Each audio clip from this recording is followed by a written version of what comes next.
Hey, hey. Do you understand? This is a hospital, you know. We're in charge of people's lives here. Even a minor mistake can turn into a big deal. This is no place for a dropout with no skills. I was allowed to work in medical administration out of the kindness of the hospital director. A mistake was found in the supplies I had ordered, and I was being scolded by an elite doctor, Johns. A dropout like you is not suited for the medical field. Just quit already. You're causing trouble for everyone. Understood? I said, and left the scene as I was told. However, after that, an emergency patient arrived, and the director said, "Where is he? He's the only one who can perform the surgery on this patient." Dr. Johns, realizing my true identity, turned pale. And then, a major incident that would shake the future of the hospital occurred. My name is Smith. I'm 30 years old. Johns was a classmate from high school. Talking to him always brings back memories of the past.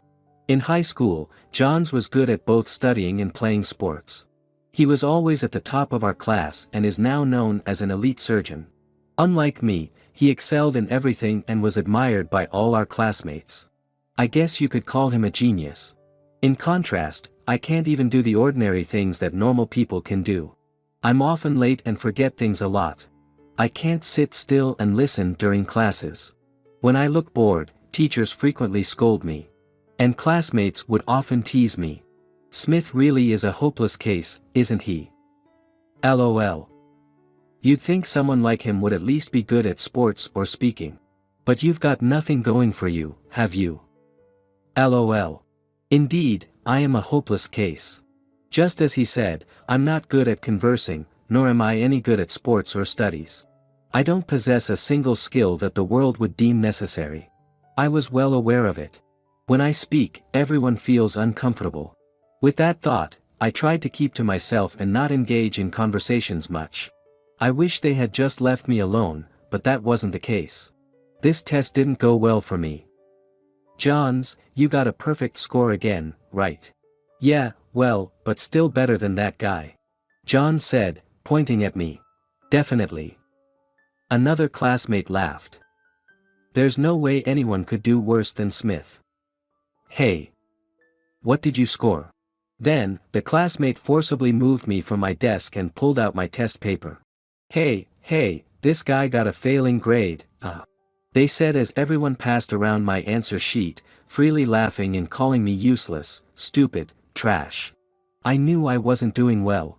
But being denied like that still hurt. I was trying my hardest, after all. Going to school just meant getting ridiculed anyway. Eventually, I started missing school more and more until I stopped going altogether. Soon, I didn't have enough credits, and repeating the year became inevitable. That's when I decided to drop out of high school. Now, I work at a hospital, but my job is all administrative tasks. Just the simple stuff that newbies do. I work alongside the younger clerks, learning from them, but even this medical administration work is challenging for me. It's my first time dealing with medical administration, and I'm not used to being taught by others. I carefully choose my words and ask questions cautiously, trying not to make the other person uncomfortable. Is this the exact product name, or is it the name everyone uses? So, we're not talking about that right now. Let me start from the beginning. I did it again. No matter how careful I am, I end up making someone uncomfortable. It's always been like this for me. Once, I almost made a mistake with an equipment order. To be precise, it was caught just before the mistake happened by the clerk who was teaching me. Do you really need so much gauze? What do you plan to do with all this? We have limited storage space, you know. I'm sorry. Didn't I tell you to always check with someone before placing an order? Don't just do it on your own. Seeing me getting lectured, a doctor who happened to be nearby stepped in. Come on, he's new here, don't be too harsh. You need to be careful, too. This is a hospital, after all. Wait, you look familiar. What's your name? I'm Smith. Smith. Ah. That's Smith. It's me, Johns. Johns. That elite classmate, Johns. Unwanted memories of high school flashed through my mind. You're in medical administration. The high school dropout, you. Give me a break. Even if we're short on staff, to hire someone like. Can you at least do addition and multiplication now? I can do that much. Are you an acquaintance of Dr. John's? Yeah. A classmate from high school, a guy with no talent at the bottom. I don't even want to be considered an acquaintance. You must have a hard time being his trainer, haha. I sincerely sympathize with you, haha. Oops, it's time for the conference. I need to hurry. He said his piece and hurriedly left the scene. But, as expected of John's, I never imagined he'd become such a distinguished doctor. In comparison, me. He seems to be a surgeon, specializing in a wide range of fields. A surgeon who can do anything. The clerk who taught me speaks of him with a tone of admiration. He really was an incredible person. Ever since then, every time we passed each other in the hospital, Johns would call out to me. Hey Smith, not causing any trouble, are you?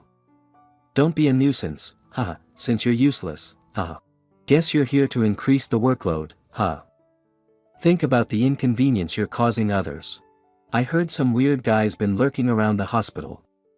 A bottom feeder who dropped out of high school and can't do anything. Haha. Before I can even respond, he leaves after dropping his sarcastic comments. Even if I had a chance to respond, I couldn't, but each remark still stings. I couldn't focus on my work anymore. Even though I was finally learning, the snide remarks stuck in my head, making it difficult to listen properly anymore. One day, when I arrived at work, I saw the director. The director of this hospital. Director. I called out to stop the director. I'm off to a conference on a business trip, do you have urgent business? I'm sorry. I consulted the director about the snide remarks from Johns. I see. I'm sorry, but I can't deal with this right away. I'm in a hurry, so excuse me. With that, the director quickly left. Now, I feel like there's no one I can consult. I felt mentally cornered. In such a state, it was inevitable that my work would suffer. And then, I made a mistake in entering the inventory numbers for the supplies. The clerk who was training me found it. Smith. You've done it again. How many times do I have to tell you? I've messed up again. I'm sorry. Looks like I'm in for another lecture. Did you mess up something again? That voice caught me off guard. Turning around, Johns was there. Hey. Do you understand? This is a hospital. We're in charge of people's lives. Having someone as careless and lackadaisical as you around is a nuisance to us all. Even the smallest mistake could lead to serious issues. This is no place for the incompetent. Just quit. Find somewhere else to work that suits your abilities. But, I finally managed to get here. Like I care about your situation. Come on, go say your goodbyes to everyone. Johns took a deep breath, and then, raising his voice, announced. Hey, everyone, listen up. Smith has something to say. Something to say. Confused, I heard Johns whisper to me. Come on, say it. I'm quitting because I'm incompetent and can't do anything. I'm sorry for being a nuisance. Want me to say it for you? A high school dropout like you should feel honored to have me speak on your behalf, right? Though, that's probably too presumptuous of you. No, you should say it yourself. Come on, hurry up.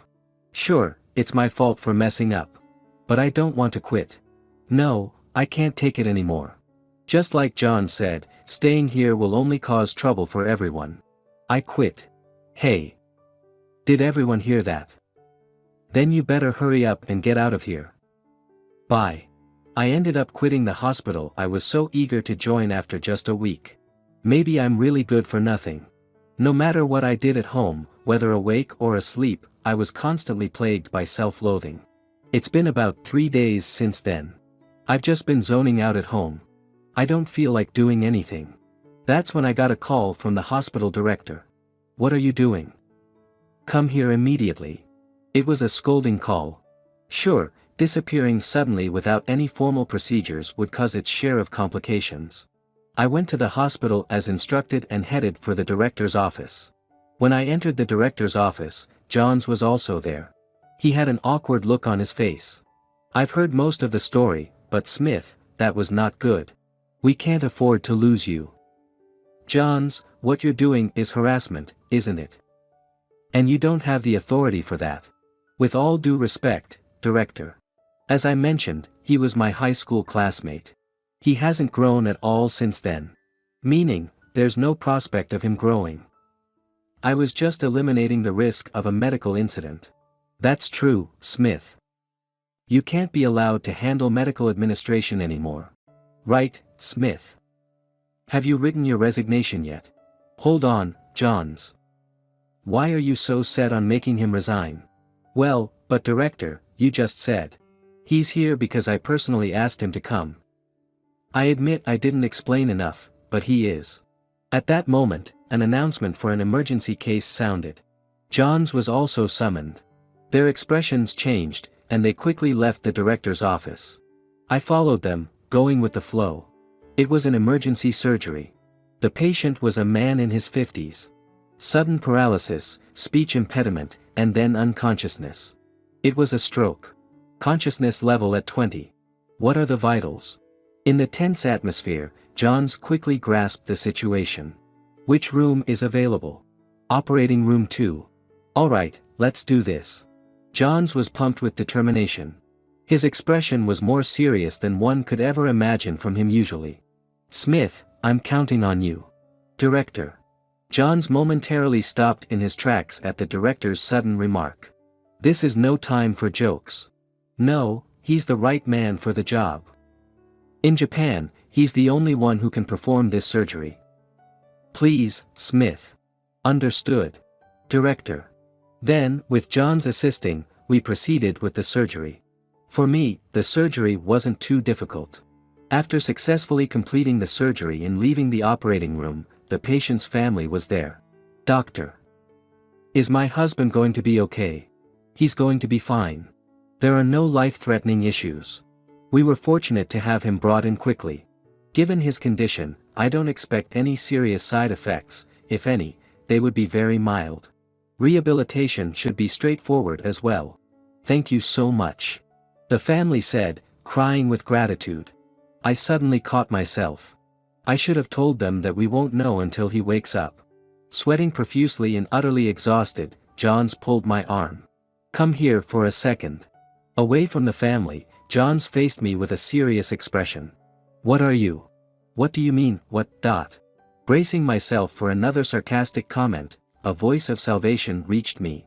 It seems like everything went well. Turning around, the director was standing there. Yes. It wasn't too difficult, a typical case. Not difficult, you say. For you, Johns, maybe. I hadn't explained yet. The director explained to him on my behalf. Thinking back, that moment was when my life changed. Unable to fit in with those around me, my parents took me to the hospital. Not because I was sick. Just a bit slow. Saying that, my parents insisted on taking me because they were worried. It was the director who saw me there. Unlike anyone else, the director listened to me patiently and with empathy. I was examined and tested, feeling like a lab animal, but it wasn't bad because of the director's kindness. The diagnosis revealed the reason for my slowness. My IQ was too high. I thought of it as just a number indicating how smart you are, but having it too far from others makes communication difficult. My parents seemed relieved yet confused. How come you can't study well if you're so smart? The director asked this, appearing a bit perplexed too. Well, even among geniuses, there are many types. Could you explain, if you don't mind? I thought they wouldn't understand anyway. I had never been able to tell anyone before. But, maybe the director would. The answer comes out. In many different ways. Oh. For example, what about 1 plus 1? My parents answered with a look of astonishment. It's 2, right? Just wait. There's no need to be afraid.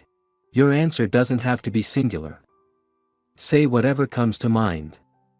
Surely, all of it is correct. Yes. First, 2. And then I continued. Also, 1. 10, 1001, no, it can be infinite. Any number can be the answer to 1 plus 1.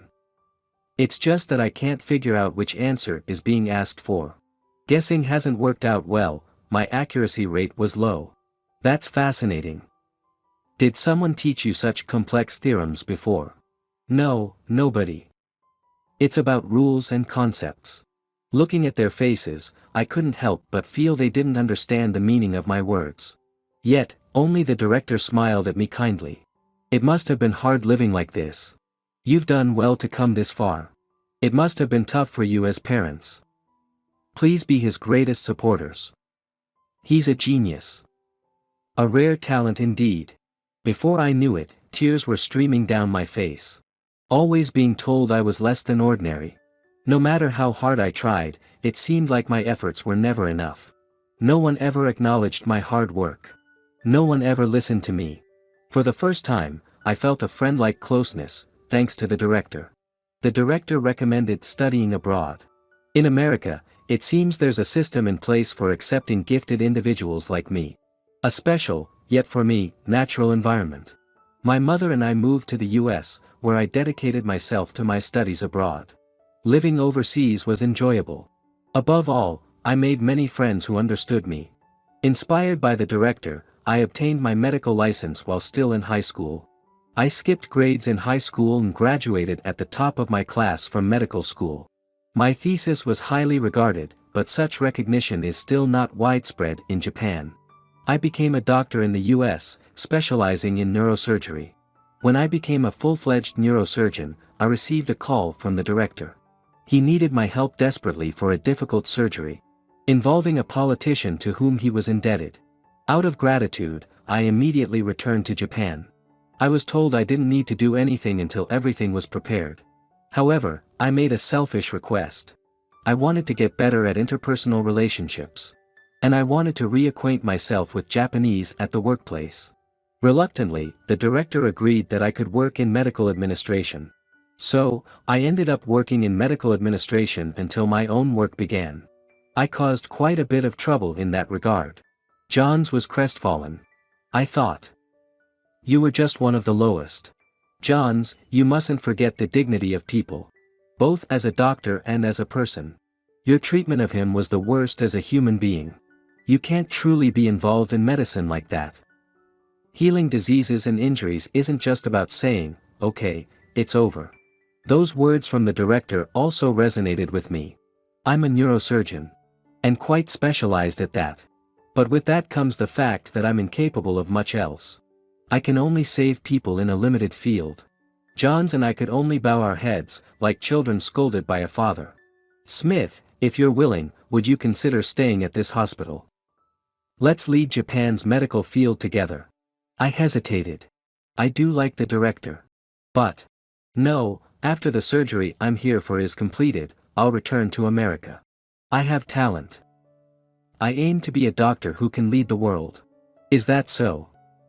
You've grown up. You couldn't say anything about yourself at first. It seems you're still working hard. I still have a long way to go. Johns, it seems you were complacent. Healing patients isn't about academic degrees. Moreover, medicine evolves daily. Had you been paying attention to cases and doctors worldwide, you would have noticed him long ago. Aren't you quite lacking in your studies? Yes. Well, it's after a challenging surgery. Let's not say more. Both of you did well. Everyone has their strengths and weaknesses. I'm unlikely to become an all-rounder doctor. I can't be a doctor like the director or Johns. But that's exactly why I want to become a specialist in my field. I aim to be at the top as a neurosurgeon, saving many people my way. Since that day, Johns has started talking to me as an equal. When my explanations jumped too far ahead, he would politely ask me to clarify. If I stumbled over my words, he'd intuitively wait patiently. With only 3 days left before I returned to America after the surgery, I felt like I spent almost all my time with Johns. I was happy to have made a friend in Japan. The day after the requested surgery was completed, after saying goodbye to the director and leaving his office, Johns was there. I'd like to see you off, but I'm swamped. Dr. Smith, if you ever need anything, don't hesitate to contact me. No matter how trivial it may seem, I'm here to help. I share some responsibility for the hardships in your life. Don't hold back. Thank you. It means a lot to hear that from the elite Dr. Johns himself. What's that, sarcasm? No, not sarcasm at all. I understand. Let's both do our best. Director, Johns. Thank you. Life is only halfway through. What can I do? It feels like the possibilities are endless. Just because I can't do the same things as others, I shouldn't belittle myself. Being different is what makes a person unique and becomes their strength. It's up to us to make the most of it. If you can accept yourself without blame, I believe you will be able to shine even more. Because you are a gem that can sparkle.